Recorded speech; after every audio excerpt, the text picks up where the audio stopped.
नमस्कार, सलाम, सत श्री अकाल, जय हिंद। आप सबों का एक बार फिर से स्वागत है। और आज की इस वीडियो में हम लोग बात करेंगे कैंसर के बारे में। जी हाँ, कैंसर आप लोगों के 12th के सिलेबस का बायो चैप्टर का मानव स्वास्थ्य एवं रोग के एक इम्पोर्टेंट टॉपिक कह सकते हैं। कैंसर से इस बार ही नहीं, 22 में नहीं, कई बार क्वेश्चन पूछा जा चुका है। इसलिए आज का ये टॉपिक बहुत ही महत्वपूर्ण है। आप लोग ध्यान से देखेंगे।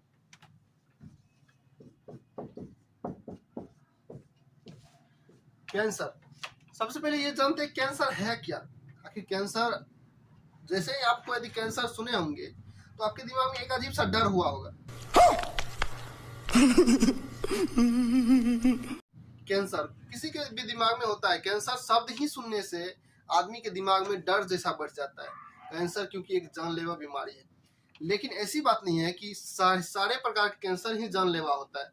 कुछ कैंसर जानलेवा भी होते हैं और कुछ ऐसे भी होते हैं जिसको आदमी को कोई फर्क भी नहीं पड़ता है। सबसे पहले देखते हैं कि कैंसर क्यों होता है और उसका रीजन क्या है, कैंसर क्या है। सीधा सिंपल शब्दों में यदि कहना चाहें तो कैंसर आपकी कोशिकाओं का असामान्य रूप से विभाजन और वृद्धि है। जैसे मान लीजिए ये एक आदमी है। इसके हाथ का एक कोशिका यहाँ पे है। मैंने क्या बोला? कैंसर एक ऐसा परिस्थिति है जिसमें शरीर का कोई भी अंग का कोशिका या कोई भी कोशिका असीमित रूप से, अनियमित रूप से वृद्धि और विभाजन करने लगती है। मान लेते हैं यहाँ पे एक हाथ की कोशिका है और ये असामान्य रूप से वृद्धि और विभाजन करना शुरू कर देती है। यही परिस्थिति को हम कैंसर बोलते हैं। सीधा सिंपल शब्दों में कैंसर एक ऐसा परिस्थिति है जिसमें कोशिका असामान्य रूप से विभाजन और वृद्धि करने लगती है। अब सिंपल बात है कि क्या इसका कोई रीजन है क्यों विभाजन और वृद्धि करने लगती है। सबों में ऐसा क्यों नहीं होता, कुछ लोगों में ही ऐसा क्यों होता है। तो सबसे पहले यदि इसका कारण देखें तो इसमें क्या होता है, आदमी के पास, किसी भी जीव के पास जितना कोशिका होता है सब में एक जीन पाया जाता है जिसका नाम है ऑन्कोजीन। क्या नाम है उसका? ऑन्कोजीन। ऑन्कोजीन सभी कोशिका में पाया जाता है। अब बात आती है कि ठीक है, ऑन्कोजीन सभी कोशिका में पाया जाता है, इसका काम ये क्या करता है, कोशिका को वृद्धि और विभाजन के लिए प्रेरित करता है। अब एक बात आती है, ठीक है, ऑन्कोजीन है, वृद्धि और विभाजन करता है, ठीक है, तो ये बात कैंसर से क्या रिलेटेड है? कैंसर से इस प्रकार संबंधित है कि ये जो ऑन्कोजीन होता है, मान लेते हैं ये एक कोशिका, इसमें ये ऑन्कोजीन यहाँ पे उपस्थित है। ऑन्कोजीन यहाँ पे उपस्थित है तो सभी सामान्य कोशिका जो होगी उसके ऊपर सेप्रेसर लेयर पाया जाता है। कौन सा लेयर पाया जाता है? सप्रेसर लेयर पाया जाता है। सप्रेसर लेयर पाया जाता है। ये क्या करता है, इसको दबा के रखता है कि जितना जरूरत है उतना ही विभाजन करो, जितना जरूरत है उतना ही वृद्धि करो। सप्रेसर लेयर का यही काम था। अच्छा। अब एक बात बताइए, यदि सप्रेसर लेयर नष्ट हो जाए किसी कारण से, यदि सप्रेसर लेयर हट जाए किसी जीन के ऊपर से, तो क्या कोशिका असामान्य रूप से वृद्धि और विभाजन करेगी, हाँ या नहीं? तो जाहिर सी बात है कि वृद्धि करेगी। ये क्या कर रहा था, इसको दबा के रख रहा था, यानी कंट्रोल कर रहा था सीधी सी बात में। तो ये इसको यदि कंट्रोल कर रहा था तो इसके हटने से तो ये असीमित रूप से विभाजन और वृद्धि करेगी। ठीक है, तो यही कंडीशन होता है कैंसर में, जब ये सप्रेसर लेयर, सीधा सिंपल फिर से रिपीट करता हूं कि कैंसर में क्या होता है, किसी भी व्यक्ति के सभी कोशिकाओं में ऑन्कोजीन पाया जाता है जिसके ऊपर सप्रेसर लेयर पाया जाता है। किसी भी कारण बस यदि सप्रेसर लेयर नष्ट हो जाए तो वो कोशिकाएं क्या होती है, इस जीन के कारण असामान्य रूप से, अनियमित रूप से वृद्धि और विभाजन करने लगती है। और वृद्धि और विभाजन करके क्या करेगी, ये एक झुंड बना लेगी। कोशिकाओं का एक झुंड बन जाएगा, असीमित रूप से वृद्धि विभाजन कर करके झुंड बना लेती है। इस झुंड को क्या बोलते हैं हम? ट्यूमर बोलते हैं। क्या बोलते हैं? ट्यूमर बोलते हैं। ट्यूमर को हिंदी में हम अर्बुद बोलते हैं। क्या बोलते हैं? अर्बुद या फिर ट्यूमर। ये तो बात हो गई ट्यूमर की और कैंसर के रीजन की।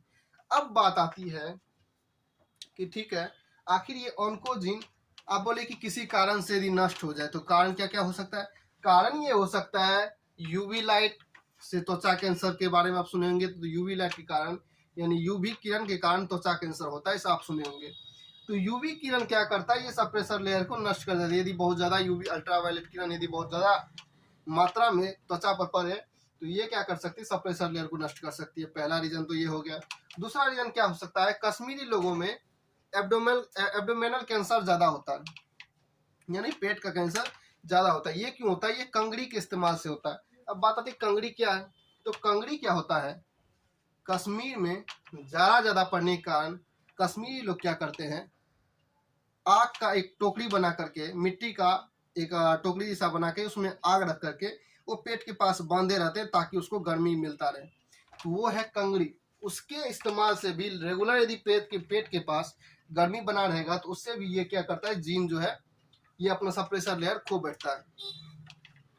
आगे क्या हो सकता है, सिगरेट के पीने से लंग कैंसर, बार बार धुआं जाएगा, धुआं का अटैक होगा, तो इससे एन्कोजिन के ऊपर जो सप्रेसर लेयर होता है ये नष्ट हो सकता है। अब अगली बात आती है, क्या और कोई भी कारण है? हाँ, और कोई भी कारण है। कारण क्या हो सकता है, रासायनिक, केमिकल रीजन भी हो सकता है, रासायनिक कारण भी हो सकता है। रासायनिक कारण में क्या, जैसे एस्बेस्टस का यूज करने से भी होता है। एस्बेस्टस का जो गंध होता है, केमिकल यदि आपके शरीर में चला जाए तो वो भी ऑन्कोजिन को सक्रिय कर सकता है। उसके बाद बहुत सारे ऐसे जीवाणु विषाणु भी ऐसे होते हैं जो कि सप्रेसर लेयर को नष्ट कर सकता है। तो ये सब इसका रीजन हो सकता था। अब बात आती है कि ठीक है, कैंसर आप बोले शुरू में मैंने बोला कैंसर हानिकारक भी होता है, कुछ कैंसर ऐसे होते हैं जो कि आदमी को पता भी नहीं चलता है। तो कैंसर दो प्रकार का होता है, कौन कौन सा होता है, एक होता है बिनाइन, दूसरा होता है मेलिग्नेंट।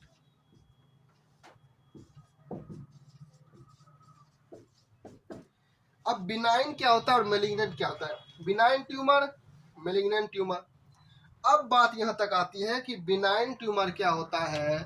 बिनाइन ट्यूमर एक कोशिका यदि वृद्धि और विभाजन कर रही है तो वो आसपास की कोशिका को कोई भी हानि नहीं पहुंचाता है, वो आसपास की कोशिकाओं में नहीं फैलता है। लेकिन मेलिग्नेंट ट्यूमर क्या होता है, ये यदि एक कोशिका में हुआ, जैसे यहाँ पे यदि एक कोशिका में ये असीमित रूप से विभाजन और वृद्धि हो रहा है तो ये आसपास की कोशिकाओं का भी सप्रेसर लेयर नष्ट कर देगा और इसको भी असीमित रूप से वृद्धि और विभाजन करने के लिए प्रेरित कर देगा। एग्जाम्पल के लिए एक बात बताते हैं, आप लोगों में कईयों के पास मस्सा होगा कहीं न कहीं पर, वो मस्सा भी एक प्रकार का ट्यूमर ही है, लेकिन उससे आदमी को आज तक कोई खतरा हुआ नहीं हुआ है। तो क्यों नहीं हुआ है, क्योंकि वो बिनाइन ट्यूमर है, वो एक कोशिका जितना विभाजन वृद्धि करना था कर लिया, वो आसपास की कोशिकाओं को कभी भी क्षति नहीं पहुंचाता है। यही यदि मेलिग्नेंट ट्यूमर हो तो आसपास की कोशिकाओं में भी वो ट्यूमर का असर फैलाना शुरू कर देगा, आसपास की कोशिकाओं का सप्रेसर लेयर नष्ट कर देगा, जिस कारण ये खतरनाक होता है और इस प्रकार से पूरे कोशिकाओं में पूरे शरीर की कोशिकाओं में धीरे धीरे फैलता जाता है, इसलिए आदमी की मृत्यु हो जाती है। इसलिए मेलिग्नेंट ट्यूमर क्या होता है, खतरनाक होता है और बिनाइन खतरनाक नहीं होता है। अब बात आती है कैंसर के प्रकार की। इतना बात था कैंसर का, अब बात आती है कैंसर के प्रकार की। तो कैंसर का बहुत सारा प्रकार है, जिसमें एक आता है सारकोमा, लिख देता हूं, सारकोमा। दूसरा लिम्फोमा,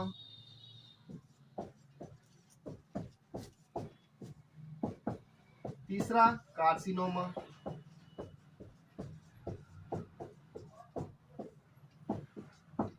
चौथा लाइपोसा, पांचवा ल्यूकेमिया। अब बात आती है ठीक है 5 प्रकार कैंसर आप बता दिए हैं, इसमें होता क्या है।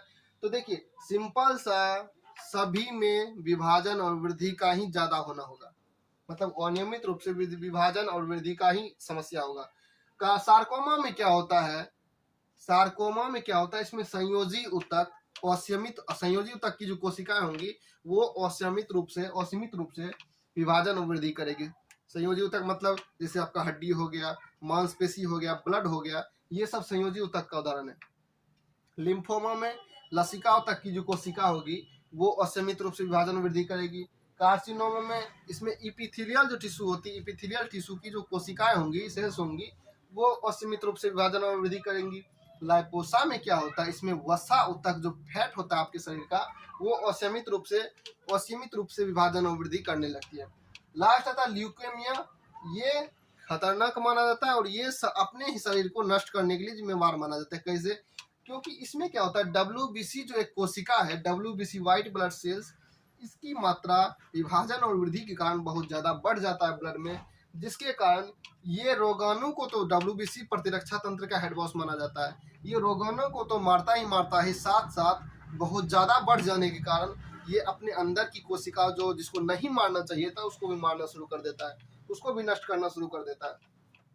तो ये था कैंसर का प्रकार। फिर से रिपीट कर देता हूँ, इसमें क्या डैमेज होगा, इसमें संयोजी ऊतक, लिम्फोमा में, लसिका ऊतक, कार्सिनोमा में एपिथेलियल टिश्यू का जो सेल्स होगा वो, लाइपोसा में वसा ऊतक की, ल्यूकोमिया में डब्ल्यूबीसी का मात्रा विभाजन वृद्धि के कारण बहुत ज्यादा बढ़ जाएगा। अब बात आती क्या इसका कुछ इलाज उलाज है? इलाज तो है, लेकिन इसका प्रॉपर इलाज जो कह सकते हैं वो इतना आसान नहीं है। लेकिन इसका इलाज नहीं है ऐसा नहीं बोल सकते, इलाज बहुत सारा है, इसका थेरेपी बहुत सारा है। क्या क्या थेरेपी हो सकता है इसका थेरेपी हो सकता है, देखिए रेडियोथेरेपी द्वारा इसको नष्ट किया जा सकता है। रेडियोथेरेपी मतलब रेडियो एक्टिव किरण डाल के उसको नष्ट कर दिया जाएगा, जो कोशिका फैल रहा है अनियमित विभाजन वृद्धि करके वो ट्यूमर जो बनता है वो ट्यूमर को रेडियो एक्टिव विकिरण द्वारा उसको नष्ट कर दिया जाएगा, तो उसको रेडियोथेरेपी बोला जाता है। सर्जिकल थेरेपी भी होता है। सर्जिकल थेरेपी में क्या होगा, सीधा सिंपल इसको काट के निकाल दिया जाएगा शरीर से। उसके बाद कीमोथेरेपी भी होता है। बहुत सारे निम्न लेवल पे यदि कोई कैंसर है उसको कीमोथेरेपी द्वारा यानी दवाई के भी द्वारा उसको नष्ट किया जा सकता है। तो ये सब इसका उपचार था, दवाई के द्वारा किया जा सकता है, सर्जिकल द्वारा, सर्जरी द्वारा इसको काट के भी निकाला जा सकता है। रेडियोथेरेपी में रेडियो एक्टिव विकिरण द्वारा उसको अंदर में ही नष्ट कर दिया जाता है। तो ये था कैंसर का मेन पॉइंट। यदि आप लोग को वीडियो समझ में आया होगा तो कृपया चैनल को सब्सक्राइब करें।